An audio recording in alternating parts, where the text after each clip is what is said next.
seksual yang terobsesi pada benda mati. Ngeri gak sih?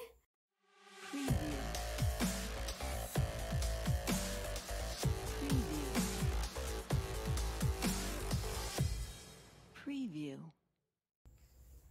Assalamualaikum semua, balik lagi sama aku Putri Rahayu.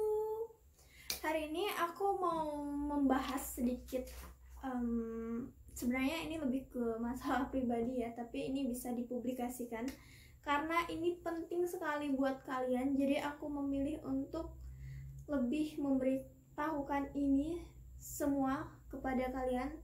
Semoga video ini bisa bermanfaat untuk kedepannya. Aku mau cerita sedikit sebelumnya. Jadi umur channelku ini yang aktifnya itu sekitar 2 bulan. 2 bulan lebih lah ya, lebih berapa hari. Dan aku sering dapet challenge, kalian bisa lihat aja di akunku. Aku mikir ini tuh kayak agak sedikit nggak wajar, tapi aku nggak punya firasat kayak ini tuh kayaknya begini deh gitu. Itu aku nggak punya.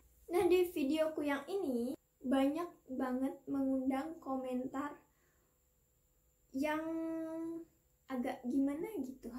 Intinya mereka bilang kalau video ini itu cuman mancing para fetish. Dan ini salah satu contohnya aku lihatkan kepada kalian. Nah, komentarnya tuh isinya begini ya, kalian bisa baca juga di sini.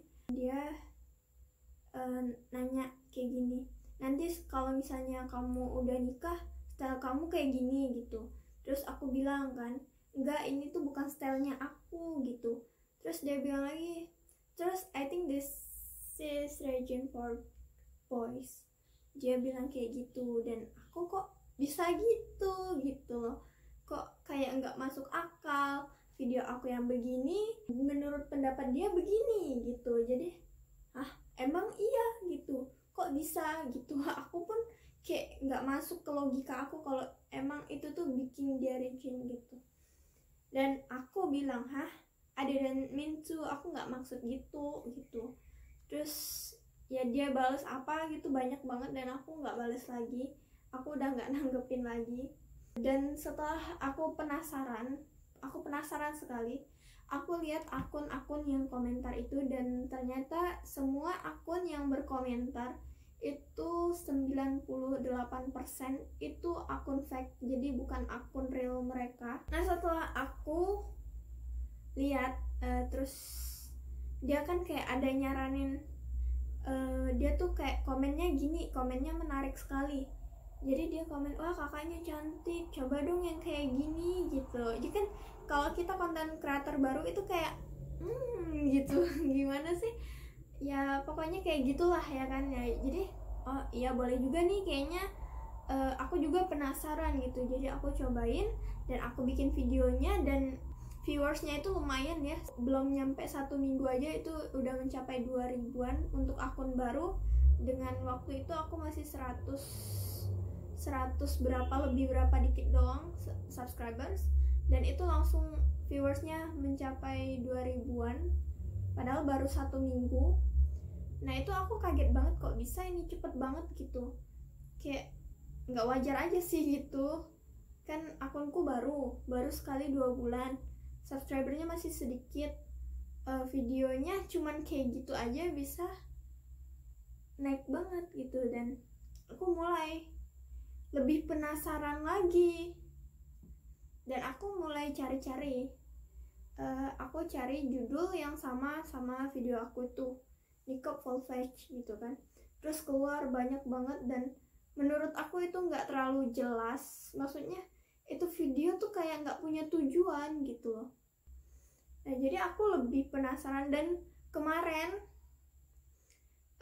habis beberapa hari setelah video itu, mungkin udah 3 video, jadi aku bikin kayak part 1, part 2, part 3 kayak gitu. Dan adalah beberapa orang yang nge-DM aku. Jadi dia bilang, mungkin kalau aku belum izin sama orangnya, kalau misalkan boleh aku akan tayangin di sini video screen recording dari orang itu. Intinya dia bilang kalau videoku itu mengundang para lelaki-lelaki buaya yang mengenal fetish disorder atau gangguan seksual yang terobsesi pada benda mati. Ngeri gak sih? Ya ampun, astagfirullah, gila.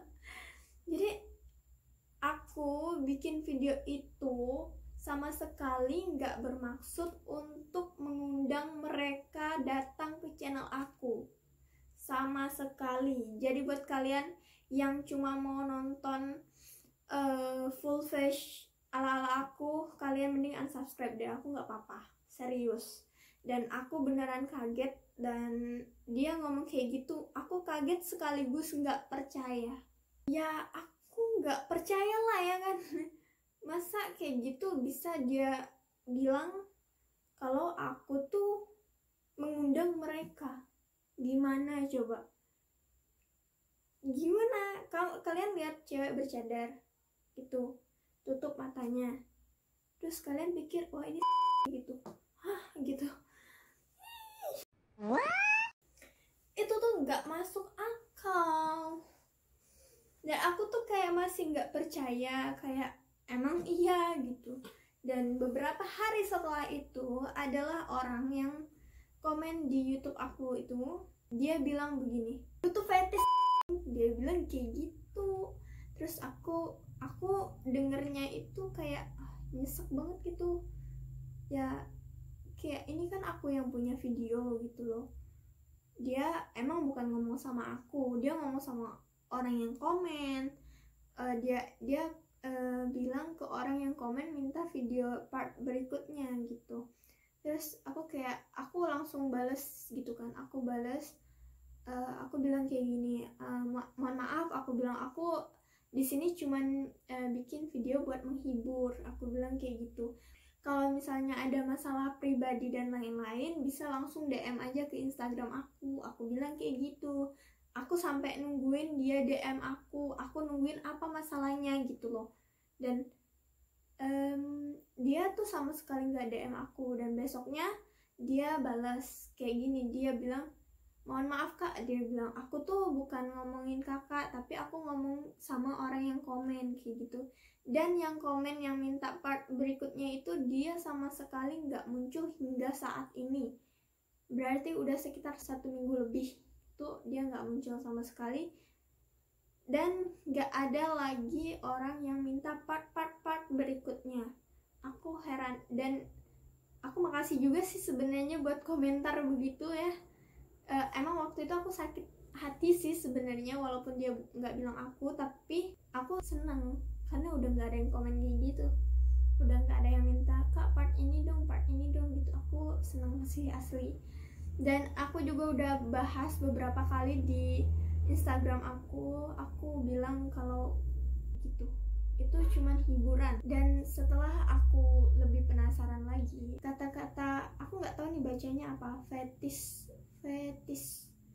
disorder, fetish gitu aja di Kamus Bahasa Indonesia, ya nggak sih, pokoknya di Wionline Jakarta itu ini penjelasannya ya. Fetish adalah sebuah kondisi saat seorang akan merasakan kepuasan atau gairah seksual dari objek-objek yang sifatnya bukan genetikal atau bukan kelamin. Orang dengan gangguan fetish memiliki dorongan seksual hubungan dengan benda mati. Kebayang nggak? Terus misalnya nih, objeknya jimat, bisa berupa barang pakaian seperti pakaian karet, sepatu wanita, pakaian dalam wanita, atau pakaian dalam. Kalian kebayang nggak?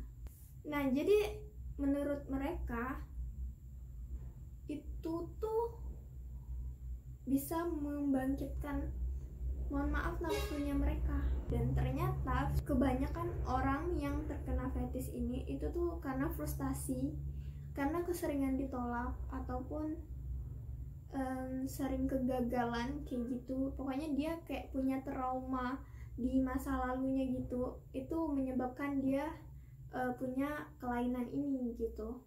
Nah, aku diingatkan oleh Google yang waktu kasus bungkus membungkus, dan itu ternyata kasusnya sama yang ini, cuman mereka kayak punya ketertarikan berbeda gitu. Yang satu dengan kain, yang satu dengan orang yang bertutup mata. Sampai ada yang DM aku kayak gini. Nih kalian bisa lihat aja di sini ya, aku akan taruh di sini. Itu dia sebelumnya ada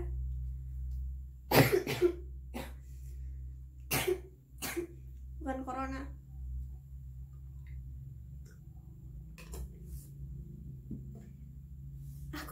Aku nggak kuat lihat kayak gini, Asta. Jadi dia tuh DM aku. Dia tuh sebelumnya ada bilang banyak banget kayak, pokoknya dia bilang kayak gini, kakak suka tutup mata ya katanya. Terus aku juga suka loh kak, kakak mau lihat nggak, kayak gitu. Dan aku, ini orang apaan gitu. Nah, dan dia tuh ngirim gambar kayak gini, terus nanya lagi apa, terus aku langsung jawab, pokoknya intinya aku nggak nyaman gitu sama chat dia. Tapi aku mencoba untuk bilang baik-baik sama dia supaya dia nggak tersinggung. Intinya aku nggak mau yang kayak gitu. Aku nggak mau kamu chat aku, titik gitu. Ya boleh aja kamu chat aku, tapi tolong jangan kayak gini ya, paham? Karena jujur aja aku aja geli sekarang, karena aku udah tahu apa itu, kenapa bisa begitu gitu. Nah terus juga di era setelah aku selidiki, fetish ini dia itu nggak cuman kain jarik ya kan, nggak cuman kayak tutup mata gitu. Ini ada juga yang kayak bungkus membungkus yang aku bilang tadi. Dan aku agak-agak salut sih sama ini ada chat gitu. Oh iya, si fetish ini itu mayoritas dialami oleh pria. Aku nggak tahu itu penyebabnya apa, tapi kayak 90% itu cowok yang punya penyakit ini. Itu dia kayaknya ke sepatu gitu ya. Dia bilang kayak gini, dia kan ngirim foto gitu gandengan sepatu gini kan, sepatu si cowok kah cewek, kayaknya sih cowok soalnya gelap gitu, sama cewek pakai flat shoes. Nah terus dia si orang yang fetis ini dia chat, itu sandal jempol kakimu dek katanya. Sandal kan berarti yang itu dong ya, yang agak gelap. Terus dia bilang iya bang gitu, iya bang, kayaknya ini sih feeling aku Melayu ya karena bahasanya sama. Terus dia bilang bagus, besar juga jempolmu, dia bilang gitu. Bisa pap yang lebih jelas ndak dek dua kakimu. Terus yang punya sandal itu nanya, buat apa bang kalau boleh tahu? Iya ini asli. Terus dia tuh masa kepikir gak kalau misalnya kok dia maksa sih cuman mau lihat jempol kaki, gak etis gitu. Terus kamu belum kuliah, dijelaskan pun gak akan paham katanya, kan sudah ditulis untuk riset tugas akhir. Terus si yang satunya tuh balas, jelaskan ya tahun ini masuk kuliah. Dia bilang jelaskan aja tahun ini aku masuk kuliah gitu. Kalau kamu nggak mau foto kakimu dilihat orang, ya hapus sekalian storymu tadi. Gini loh, kan kita foto, kalau aku nih ya, aku pribadi aku sering banget kayak aku lagi jalan gitu, aku cuman shoot di bagian kaki gitu kan sambil jalan gitu. Terus caption jalan-jalan sore gitu kan, dan itu menurut kita logis-logis aja, wajar-wajar aja. Tapi bagi dia itu enggak, karena dia di sini kalau misalnya kakimu nggak mau dilihat orang, ya hapus aja dari story IG-mu gitu. Dan ini tuh kayak hah gitu, kayak dia maksa gitu.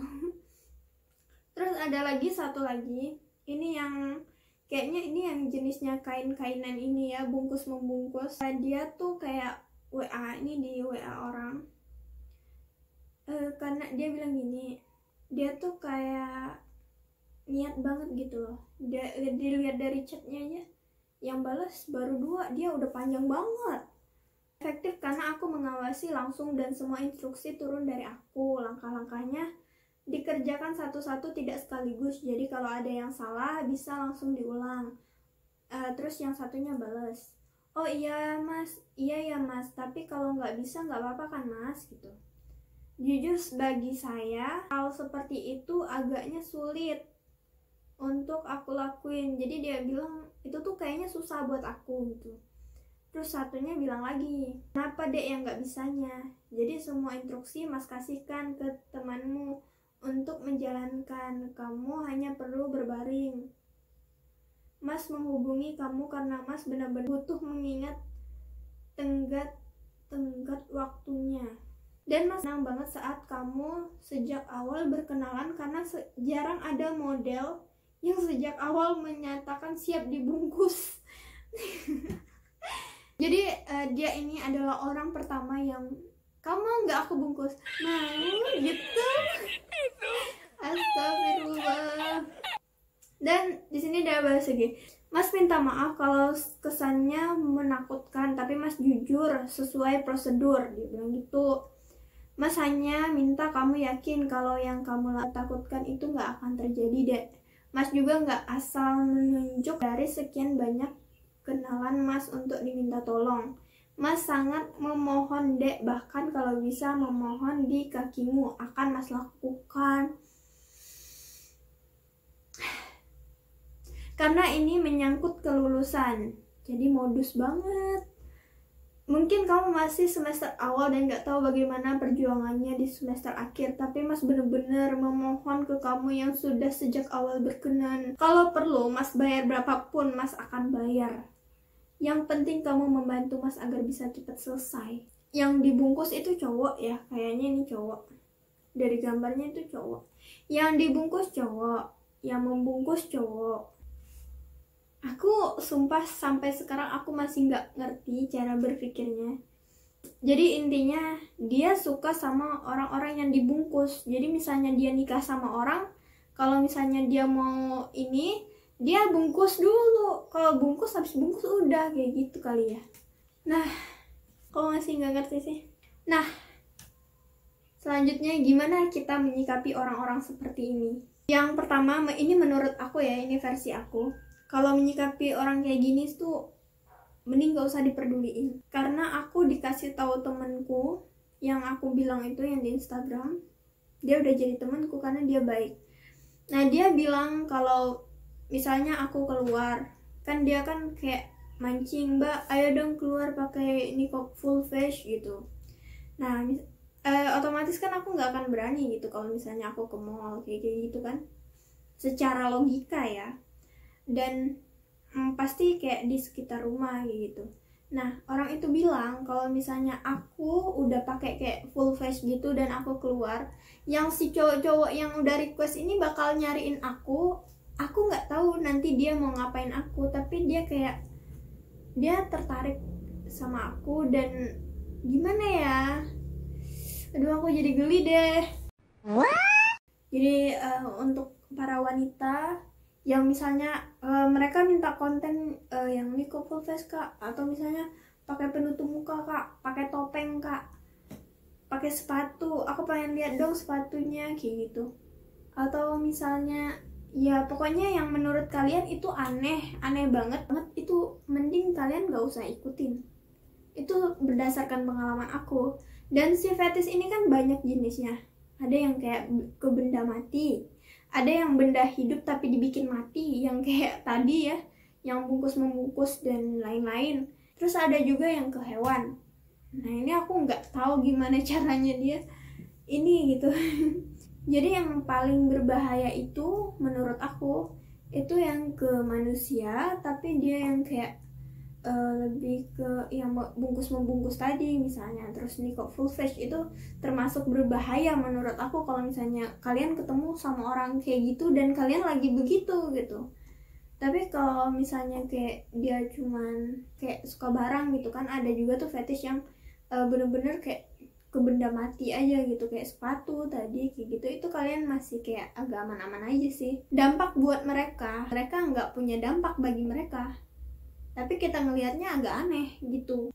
Fetish ini itu aku nggak bisa bilang penyakit ya. Ya memang bisa jadi itu penyakit, tapi itu penyakit dalam diri kita. Jadi itu cuman bisa disembuhkan oleh diri kita sendiri. Kenapa aku bilang cuman bisa kita sembuhkan sendiri? Karena walaupun kita ke dokter misalnya ya, kita konseling misalnya, kita berobat kemana-mana gitu, kalau misalnya diri kamu itu nggak mendukung, itu kan nggak akan sembuh. Kamu masih kayak gitu. Jadi caranya kamu nyembuhinnya itu dari pola pikir diri sendiri. Jadi bukan penyakit bawaan, itu kayaknya enggak deh, nggak mungkin itu penyakit bawaan. Pasti itu penyakit dari diri sendiri. Entah itu apa yang membuat kita begitu. Sebaiknya sih kayak koreksi diri, kok aku bisa suka sama ini ya gitu, aku tertarik sama ini ya, kok aku nggak tertarik sama cewek ya misalnya. Pokoknya tuh kayak mulai memperbaiki dari hal terkecil gitu. Kalau si fetis ini menurut aku itu kamu butuh kayak lingkungan sekitarmu juga, karena kalau misalnya kamu lakukan bener-bener sendiri, oh aku bisa nih, kayaknya nggak juga. Karena si fetis ini kamu butuh banget orang di sekitar kamu.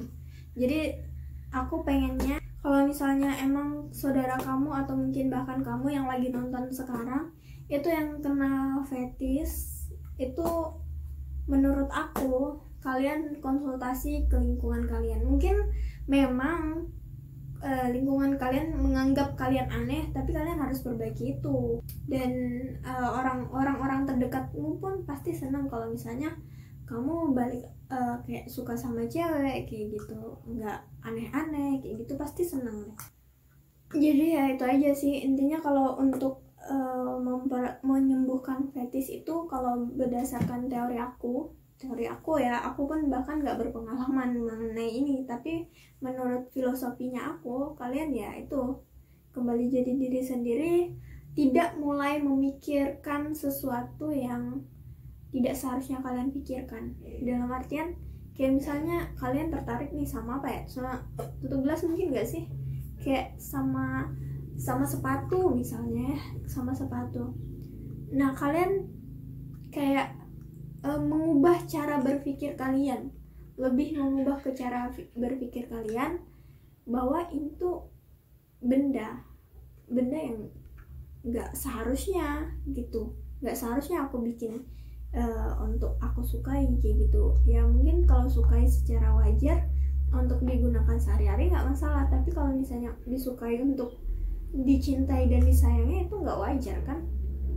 Kayak jadi lebih berpikir kayak gitu. Terus juga lebih ke lingkungan, kalian harus kayak mengonseling diri kalian sendiri.